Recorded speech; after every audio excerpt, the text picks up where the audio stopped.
All right. Hello and welcome back to the Leadership Circle Live, where today we're going to have a fun conversation with my friend Paige. First of all, it's Paige's birthday, so happy birthday, Paige. I'm very excited to have this conversation. She's the creator of the Hero Method.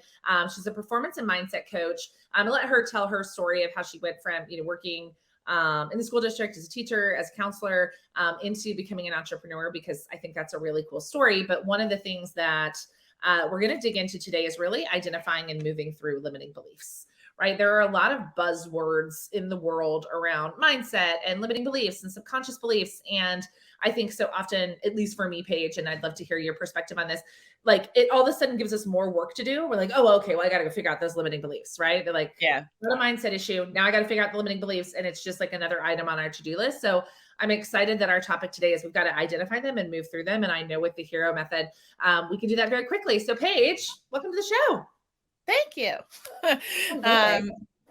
So I guess start with my background a little bit, but who's Paige, and just give us like the 2-minute overview of how you wound up leaving education and creating the Hero Method and working very specifically with high performers. Let's start there. Yep. So I started in counseling a long time ago, but I did it for 12 years. So I started out in 2009 and I started doing that initially because I just really wanted to help people. I've always wanted to help people. It was never like a question in my mind that I really wanted to help people.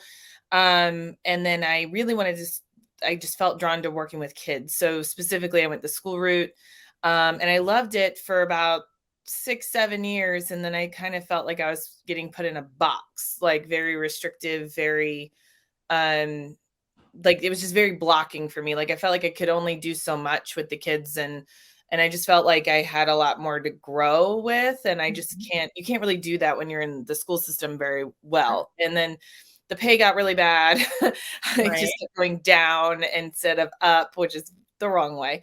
And I was putting in more hours and more things. So I started looking at, my husband started his career first in the entrepreneur world. And so he's like, you should do this too. And I was like, I can't do that because he's technology based and I don't know technology. Sure. So I was like, is this the only thing you can do? Because I can't do this. And he's like, no, there's like a million things. So I started really looking at it. And then I saw coaching.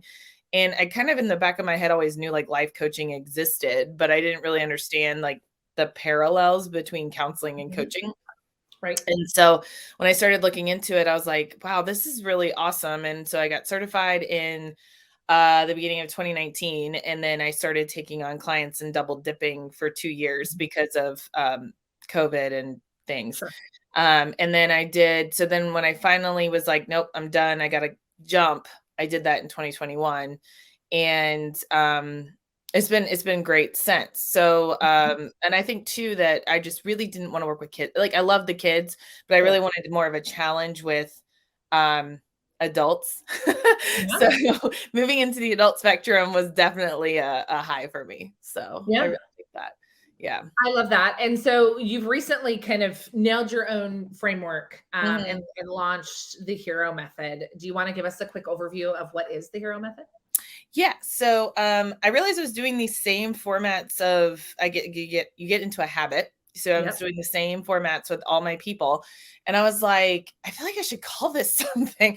And it just kind of hit me like a lightning bolt that I should call it the Hero Method. And the reason behind it is a lot of people come to me with these limiting beliefs, and it's sort of like, hey, I get this conversation all the time, like, hey, I need you to fix this. I need you to fix this. And that's a great sentiment because like you're always looking for people. But at the same time, I was like, you can fix this. So it was like the Hero Method coined the name because I'm like, you can be your own hero. You don't have to wait for somebody else to fix you.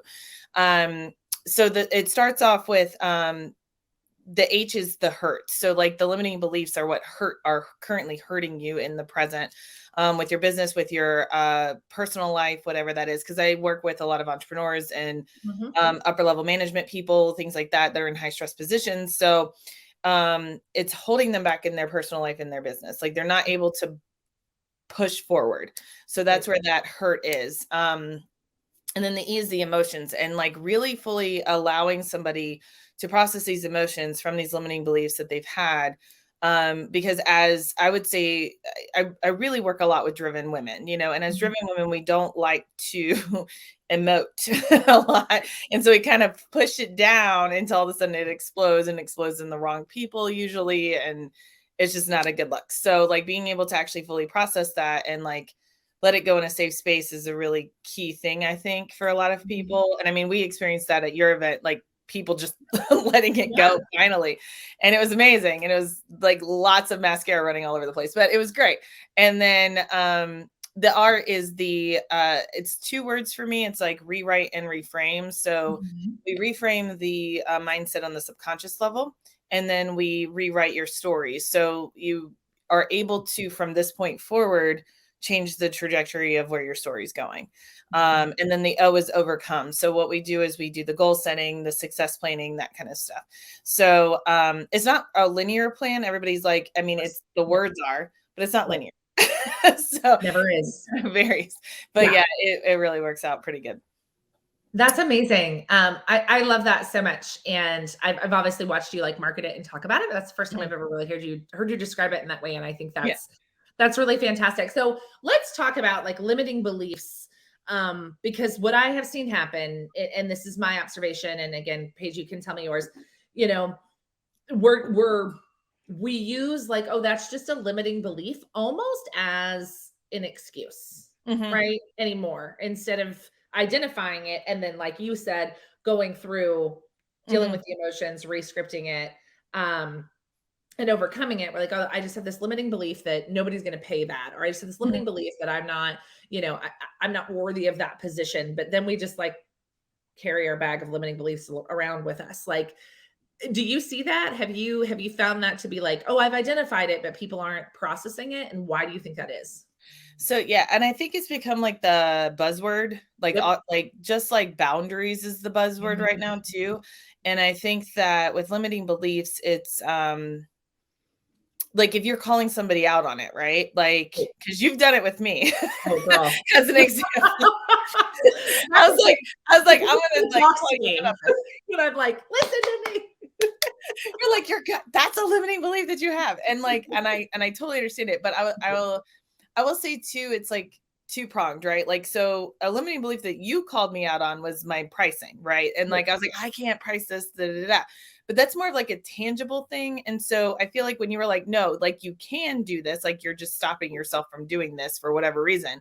I was able to push past that because it was like, yeah, I needed to like, this is, it's a belief in myself, right? Like, okay, it's like, okay.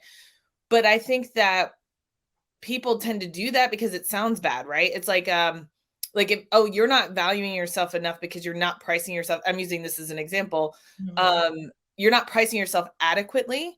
So then I'm like, oh man, that's really bad. Okay, I'm just going to stuff that down because I don't really want to, I value myself. I know I value myself. And it's like the second guessing of yourself. And so then all of a sudden you're like, well, I don't want to show that to the world of my peers that I can't produce this thing. So I'm just going to shove it down and just keep going. When in reality, I do have a lot of self-work that I have to do on that level. Like, it's not just price value. It's more like along the lines of like, yeah, I've been through some stuff and I probably should figure this out, even though I thought I had kind of figured it out, and I think too, it's like layers. I did a post the other day, a very Shrek-like post of like, people are like onions.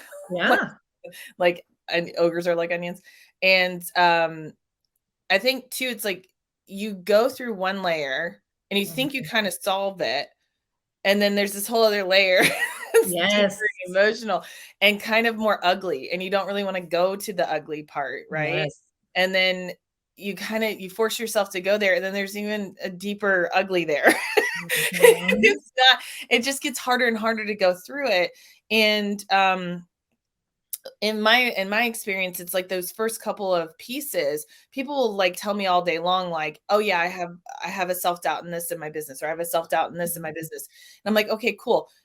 Where does that come from? Right. And then I ask them that and they go, I don't know. And I'm like, well, I want you to think about it because it's coming from somewhere. It's coming from something that's happened to you. Somebody said something to you, an action was something happened. Right. And once they go deep into that, it's it's more of an eye-opening experience of like, oh, I had self-doubt because of this. I had self-doubt because of that. And it's hard to sometimes admit it to yourself, or you don't want to, and it's like, I don't like being a victim or seen as a victim or seen as somebody, because victim's seen as a bad word, Sure. and I think that's where people kind of go mentally with Yep. the limiting beliefs. And that's why I like to target that first, because if they don't know where it's from, then they really can't fully move past it. But I feel like as soon as they identify where it's from, even if it's painful, Right. they then can take control over that, as Mhm. opposed to it being this mystery concept of, I Yep. don't know where it's coming from. Yes, I think it's so good, because so often I believe that our limiting beliefs are not our own, right? They're often given to us, right? Like the belief of, you have to work hard to make money, right? Like most of the people listening to this, watching this, reading this on the blog, are probably of an age where the message we got from our parents was, just work hard, right? Yeah. Go to college, get a degree, work hard, that typical American dream Yep. version of success. But we all know that if hard work was actually the thing, there would be a lot more people making a lot more money, right? Yeah. But so often that limiting belief is not ours, right? It was the belief that was given to us, not necessarily something that we have observed and like, oh, I believe this. Yeah. It was like, oh, well, my parents believed this, so I believe this. So, but I know this happened for me, Paige, and I'm excited to hear your feedback on this. Is like, as soon as I got into this work, right? I started doing this work. I've worked with a mentor for a year and a half ish now. And my brain, my like fix it solution problem solver brain is like, cool, now I just need to, dig around in my subconscious and figure this shit out. Yeah. How do you help people not make this more work on their part? So the way that I do it is, I don't like, first of all, we take it one piece at a time. Whatever they're saying over and over again in terms of their limiting belief that I can pick out, I go, okay, I'm going to stop. We're going to stop. We're not going to keep pushing. We're just going to stop for a second. And like, let's look at why you think you keep saying this. And sometimes they just, like, after just some dialogue for 5 minutes, they can pinpoint that issue, which is awesome, that we can just do it in a session and just kind of really air it out. And sometimes I just give them those questions so that they can take it with them to think about it. Cause there's some people that have to process a little extra just to get to that point. But the way that I feel like we move through it quickly is the fact that we identified the situation, but we don't live in the situation. Yes. We don't go back from 20 years ago when some bully did something in somebody's school, whatever it is. We don't go back there. I just let them give me a synopsis of the situation. And then I go, okay, so I'm not going to ask you this question of why this affected you negatively then, because there's no point in going back there, because I could give you $1 billion and you can't change yesterday, right? Like, there's just no way to do that. So what I do is I tell them, okay, we're going to bring it to the present. Now, what did this situation do for you as opposed to against you, right? Because there's no reason in focusing in the negative, because you can't change it. So what I do is I bring in present. I'm like, why are you here now? Like, all of the stuff in your business, all the things in your life, what have you gotten because you went through this situation? Right. And sometimes they don't like that question because it sounds horrible. It's like, okay, this horrible thing happened to me, and I'm asking, but what did it do for you? Right. As opposed to against you. And they don't like that. They're like, what do you mean? What did it do for me? And I'm like, okay, hold on, time out. Like, it's okay. Don't get defensive. But I give them my examples of my life, because I said, I have not had a pretty past. I have not. And so I tell them, like, this is what this situation did for me. Right. And so, and I go back to it and I go, hey, I have been through some crap. And my thing is that if I hadn't gone through this stuff, I wouldn't have gone to be a counselor. I wouldn't have been a coach. I wouldn't be sitting in front of you, helping you with your stuff right now and being able to relate to you on this level. So in all essence and purposes, I'm actually sort of in a weird way grateful for all that stuff. So, and instead of being resentful of it, I can be grateful to it. Yes. And that conversation, honestly, I can see the switch go off a lot of the time. And then all of a sudden it's a whole different conversation than if it Mhm. was a negative conversation. So Yeah. it moves them forward faster. Let me put it that way. Yeah. Yeah, it's so true, right? Like, because once we shine light on it, right, then Mhm, it doesn't feel so dark anymore, right? mhm. And then it's not as scary, and it's figuring out, the question I think had been asked to me, it's probably similar, is like, "How has this served you in the past?" Yes. Right? Like, to use the belief of, like, "Hey, you have to work hard to make money." How has that served me in the past, right? Like, Yeah. I was a Division I collegiate athlete, I had a successful career, I've built successful businesses, so that belief served me. But now Yes. it's like, "Okay, how is it not serving you now?" Mhm. Right? And so and I get it that that's super uncomfortable. Yeah. But there's something it got you through in some capacity, right? Like Yes. it made you more resilient. It made you able to deal with that negative situation without totally falling apart, right? Like there's some part of it that protected you because that's what your brain does. Yes. Your brain's job is to Yes. protect you from that stuff. And then at some point it stops working. Right. And it's like, that's why we're here. Like we're having this conversation because it's not working anymore. And so, but that could be said for anything, right? In life, Of it's like course. stuff works and then it stops working. So then you have to shift. So it's no different, except for the fact that when it's an emotional piece, it becomes so much more dramatic to the individual. Hmm. And it's because emotions are not like business owners and entrepreneurs and just very driven in minded people hate emotional stuff because you cannot measure it. It is not something that is tangible. It's very erratic. And I tell people, I'm like, when you're looking at your limiting belief and you're bringing it forward and you're like, okay, this served me here, it got me here, but now we got to change something. It's a it's actually grieving something. And Sure. if you look at it that way, it helps them to be like, okay, I can actually get emotional about this even though it happened 20 years ago. Like Right. you never fully processed the grief. It's the same thing as if you lost somebody and you never actually accepted it. It's the Right. same effect. And I said, grief is not just about losing people, it's about going through giant changes in your life because you're letting go of who you were and you're accepting who you're supposed to be. So it's Mhm. a whole different mindset on that and being able to give them that safe space. And I tell my clients a lot, I go like, I give you permission Mhm. to be upset, to like let go, to not hold on to this responsibility anymore. Because a lot of the people that I work with, because they are those driven and minded individuals, take on the responsibility of everybody else. Right. And so when it's like, I tell them, I'm like, you have no control over somebody else's story. It's Amen. only yours. And Mhm. it's just like such a hard thing for them to let go of. And when they do, it's like this huge like release of emotions for them. And it's nobody's ever given them permission to do that, or nobody ever gives them the opportunity to say, what do you want? Right. And that's their big thing. And they just Yeah. kind of can't control it anymore. But it helps them move through it so fast. Like I've seen it in 3 sessions where they go from identifying it to letting go to like breaking down almost and then rebuilding it in like 3 to 4 sessions, which is insane. That's so So, yeah. good. That's so good. And I also think the emotions specifically for women, and I know you work with a lot of women, Mhm. um, are like we were told our emotions were bad. Mhm. Right. I've told this story. I don't know if I've told it live, but like I dated a guy, the guy I dated before my husband, he's a really great dude, but his like thing, like he loved the fact that I was not emotional. Like that was he was like, you're just not emotional like other women. Right. Like it was a good thing to him that Yeah. I wasn't emotional, or as he referred to it as irrational. Yeah. Right. You're very logical. Because and it wasn't because I'm not emotional, as you know, Paige, as we've gotten to know one another. And those of you that watch this and listen to this have watched me evolve. I'm actually extremely emotional.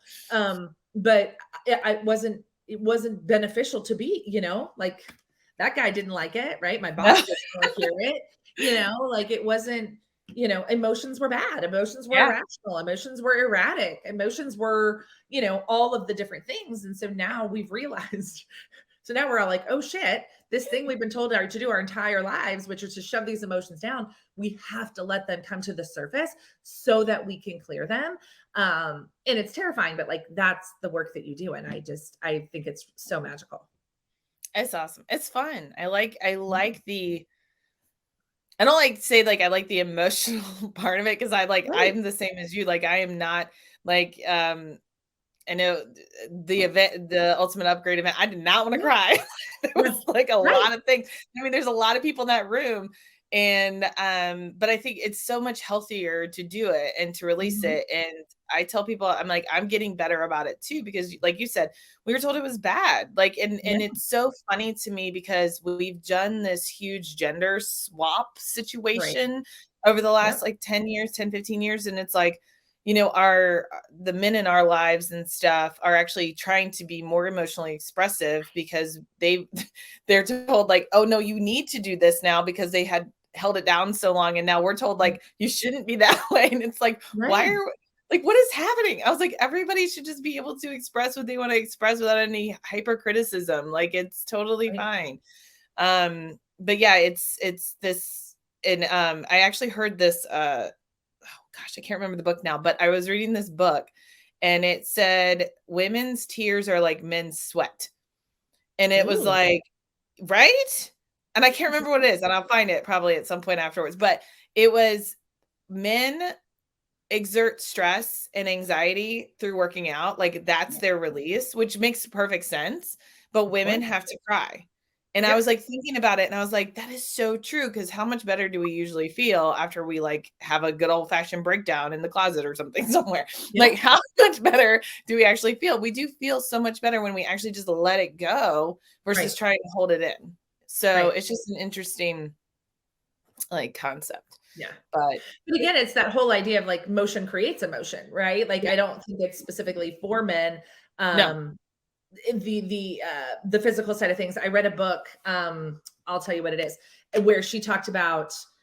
She was talking about like somatic stuff in the body and all these different things, and she was talking around this idea that like if you look at a rabbit and a fox, Mhm. and a fox comes into the clearing of a field, sees the rabbit plays dead. That's how they defend themselves, right? Fox picks it, fox, wolf, whatever it was, picks it up, shakes the rabbit, says it's really dead, puts it back down, and runs away, right? What the rabbit actually does is it stays kind of dazed, not like for a few minutes, gets up, shakes itself up, like how dogs shake, like it shakes, Mhm. and then it keeps moving.